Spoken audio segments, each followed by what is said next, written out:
Chinnaswamy stadium ಬಳಿ ಉಂಟಾದಂತಹ ಕಾಲ್ತುಳಿತದ ಕಾರಣಕ್ಕೆ 11 ಜನ ಅಸುನೀಗಿದ್ರು. ಸುಮಾರು ಜನ ಅಲ್ಲಿ ಗಾಯಗೊಂಡರು. ಸಾವಿನ ದವಡೆಯಿಂದ ಕೂದಲೆಳೆ ಅಂತರದಲ್ಲಿ ಪಾರಾದವರು ಒಬ್ಬೊಬ್ಬರೇ ಅವತ್ತಿನ ಕರಾಳ ಅಧ್ಯಾಯ ಹೇಗಿತ್ತು ಅನ್ನೋದನ್ನ ವಿವರಿಸ್ತಾ ಇದ್ದಾರೆ. ಇಬ್ಬರು ಯುವಕರಿಗೆ ಸಂಬಂಧಪಟ್ಟಂತಹ ಮಾಹಿತಿಯನ್ನು ಕೂಡ ಕೊಡ್ತಾ ಇದ್ದೀವಿ. ತಾವು ನಿಂತಿದ್ದ ಸ್ಟೇಡಿಯಂ ಗೇಟ್ ಹತ್ರನೇ ಕಾಲ್ತುಳಿತವನ್ನ ಕಣ್ಣಾರೆ ಕಂಡ್ರೋರು. ಉಸಿರಾಡೋಕ್ಕೂ ಸಮಸ್ಯೆ, ಅಲ್ಲಿಂದ ನಾವು ಪಾರಾಗಿದ್ದೆ ಇವತ್ತಿಗೂ ರೋಚಕ ಅಂತ ನೂಕು ನುಗ್ಗಲಿಂದ ಹೊರಬಂದು ಯುವಕರು ಪಾರಾದಂತಹ ವಿಚಾರವನ್ನ, ಘಟನೆಯ ದಿನ, ಆ ದಿನದ ಕರಾಳತೆ ಹೇಗಿತ್ತು ಅನ್ನೋದನ್ನ ವಿವರಿಸಿದ್ದಾರೆ. ನಾವು ಹೇಳಿದ್ವಿ ನಿಮಗೆ ಯಾವ ರೀತಿಯಾಗಿ ಕಾಲ್ತುಳಿತ ಉಂಟಾಯಿತು ಅನ್ನೋದನ್ನ ಎಕ್ಸ್ಪ್ಲೈನ್ ಮಾಡಿದ್ವಿ, ಹೆಂಗಿತ್ತು ಸಿಚುವೇಶನ್ನು ಅಂತ ಹೇಳಿ.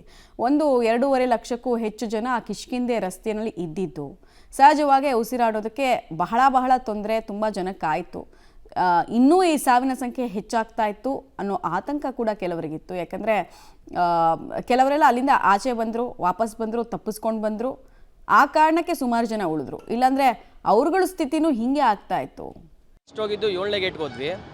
7ನೇ ಗೇಟ್ಗೆ ಹೋದಾಗ ಸಿಕ್ಕಾಪಟ್ಟೆ ಜನ ಆಲ್ರೆಡಿ ನಿಂತ್ಕೊಂಡ್ಬಿಟ್ಟಿದ್ರು. ನಾವು ಮುಂದೆ ಒಡೆ ಹೋಗೋಕ್ಕಾಗಲ್ಲ, ಅಂದರೆ ಅಲ್ಲೇ ಫುಲ್ಲು ಇಕ್ಕಟ್ಟು ಎಲ್ಲ ಕಚ್ಕೊಂಡ್ಬಿಟ್ಟಿದ್ದಾರೆ. ಅಂದರೆ ಕೇಳ್ತವ್ರು ಕೆಲವರು, ಬಿಟ್ಬಿಡಿ ನಮ್ಮನ್ನು ಹಿಂದಕ್ಕೆ ಹೋಗ್ತೀವಿ ಅಂತ ಕೆಲವರು ಕೇಳ್ತವ್ರೆ. ಯಾರು ಬಿಡಲಿಲ್ಲ. ನಾವೇನು ಮಾಡಿದ್ವಿ, ಆಗಲ್ಲ ಮಗ ಇದು ಅಂತೇಳ್ಬಿಟ್ಟು ನಾನು ನಮ್ಮ ಫ್ರೆಂಡು ಹಿಂದೆ ಬಂದುಬಿಟ್ವಿ. ಬಂದು 20-21ನೇ ಗೇಟಿಗೆ ಬಂದ್ವಿ. 20-21 ಗೇಟಿಗೆ ಬಂದಾಗ ಅಲ್ಲೂ ಸಿಕ್ಕಾಪಟ್ಟೆ ಜನ ಸೇರ್ತಾ ಅವ್ರು ಯಾವಾಗ ಗೇಟ್ ತೆಗೀಲಿಲ್ಲ ಅವಲೇ ಸರ್ ಇದೆಲ್ಲ ಪ್ರಾಬ್ಲಮ್ ಸ್ಟಾರ್ಟ್ ಆಗಿದ್ದು. ಆ ಬ್ಯಾರಿಕೇಡ್ಗಳು ಏನಾಗಿತ್ತು, ಅದು ಜನ ಮೂವ್ ಆಗ್ತಾ ಗೇಟ್ಗಳು ಬೀಳಕ್ಕೆ ಸ್ಟಾರ್ಟ್ ಆದವು. ಅವಾಗ ನಾರ್ಮಲಾಗಿ ಒಳಗಡೆ ಹೋಗೋರು ಏನು ಮಾಡಿದ್ರು, ಅಲ್ಲೇ ಬಿದ್ದರು. ಸ್ವಲ್ಪ ದಪ್ಪ ಇರೋರು ಅವರೆಲ್ಲ ಇದ್ದವರು ಸ್ವಲ್ಪ ದಾಟ್ಕೊಂಡು ಹೋದ್ರು. ಚಿಕ್ಕವ್ರು ಏನೇನಿದ್ರು ಎಲ್ಲ ಬಿದ್ದವರು ಸರ್. ಎಲ್ಲ ಅವ್ರ ಮೇಲೆ ಕಾಲು ತುಳಿತ ಫುಲ್ ಜೋರಾಗಿ ಆಗೋಯ್ತು. ನಾವು ನೈಟೇ ಸಿಕ್ಕಾಪಟ್ಟೆ ಸೆಲೆಬ್ರೇಷನ್ ಮಾಡಿದ್ವಿ.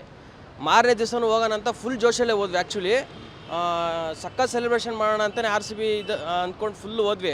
ಆದರೆ ಅಲ್ಲೋದ್ಮೇಲೆ ಗೊತ್ತಾಯಿತು, ಯಪ್ಪ ಇದು ನಾವು ಬರಬಾರ್ದಾಗಿತ್ತು ಅಂತ ಅನಿಸ್ಬಿಡ್ತು ಫುಲ್ಲು. ಏನಕ್ಕೆ ಹಿಂಗೆ ತಗೊಲಾಕೊಂಡು, ಅದು ನಮಗೆ ಹೆಂಗೆ ಆಗ್ತಾಯಿತ್ತು ಅಂದರೆ ಫುಲ್ಲು ಬಾಡಿ ಎಲ್ಲ ಶೌರಿಂಗು ಪ್ರೆಸ್ ಆಗಿದ್ದಕ್ಕೆ ಒಂಥರ ಜೀವನೇ ಹೋಗೋ ಥರ ಫುಲ್ಲು. ಹಂಗಾಗಿ ಇದಾಗಲ್ಲ, ಇದು ಮಗ ಜೀವಕ್ಕೇನೆ ನೆಚ್ಚಲ್ಲ. ನಮ್ಮ ಪಕ್ಕದಲ್ಲಿದ್ದು ಡೈಲಾಗ್ ಹೊಡೆದ ಸರ್, ಬೇಜಾರಾಗೋಯ್ತು. ಏನಂದ್ರೆ ಗೊತ್ತಾ, 18 ವರ್ಷ ಆದಮೇಲೆ ಗೆದ್ದೈತೆ, ಸತ್ರು ಪರವಾಗಿಲ್ಲ ನಾನು ಹೋಗ್ತೀನಿ ಅಂತಂದ ಸರ್. ಅಲ್ಲಿ ಹೆಂಗೆ ಆಗ್ಬಿಡ್ತು ಅಂದರೆ, ಗುರು ಜೀವಕ್ಕಿಂತ ಹೆಚ್ಚಾಗಿ ಗುರು, ನೀನು ಯಾಕೆ ಗುರು ಹಿಂಗೆ ಹೇಳ್ತಾ ಇದೆಯಾ, ಸರಿ ಮಚ್ಚ ಬೇಡ ಬಾ ಇಲ್ಲಿ ಅಂದ್ಬಿಟ್ಟು ನಾವು ವಾಪಸ್ ಬಂದ್ಬಿಟ್ಟು ಸರ್. ಬಂದಮೇಲೆ ಅವಾಗ ಕ್ರೌಡ್, ಅವಾಗ ಪೊಲೀಸರು ಅವಾಗ ಬಂದರು. ಅವಾಗೆಲ್ಲ ಕ್ರೌಡ್ ಕಮ್ಮಿ ಆದಮೇಲೆ ನಾವು ಒಳಗಡೆ ಮತ್ತೆ ಹೋದ್ವಿ. ಒಳಗಡೆ ಅಂತೂ ಇದ್ದಿದ್ದು ಹಾರಿಬಲ್ಲು. ಆ್ಯಕ್ಚುಲಿ ಅಕ್ಕಪಕ್ಕದಲ್ಲೇ ಹೆಣ್ಮಕ್ಳೇ ಬಂದಿದ್ದು. ಅವರು ಸಿಕ್ಕಾಪಟ್ಟೆ ಕಿರಿಸ್ತವ್ರೆ, ತಳ್ಬೇಡಿ ಅಂತ ಹೇಳ್ತಾ ಇದ್ದಾರೆ.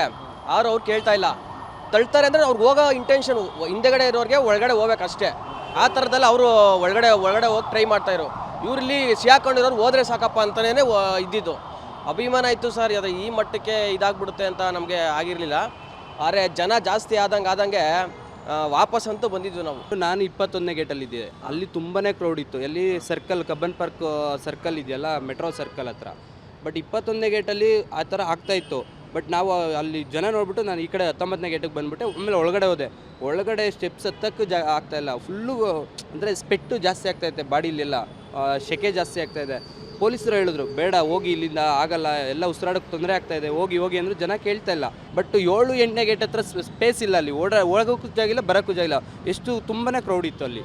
ಬಟ್ 21ನೇ ಗೇಟಲ್ಲಿ ಇದು park road, Cubbon park road, ಅಲ್ಲಿ ಜಾಗ ಇತ್ತು. ಸ್ವಲ್ಪ ಅಲ್ಲಿ ಇದ್ದವರೇ ಬಿದ್ದಾಗ ಎತ್ಕೊಂಡ್ರು. ಅಂದರೆ ಸ್ವಲ್ಪ ಜಾಗ ಇತ್ತು ಎಲ್ಲಿ, ಕಬ್ಬನ್ ಪಾರ್ಕ್ ರೋಡ್, ಇದು ಪಾರ್ಕ್ ರೋಡಲ್ಲಿ.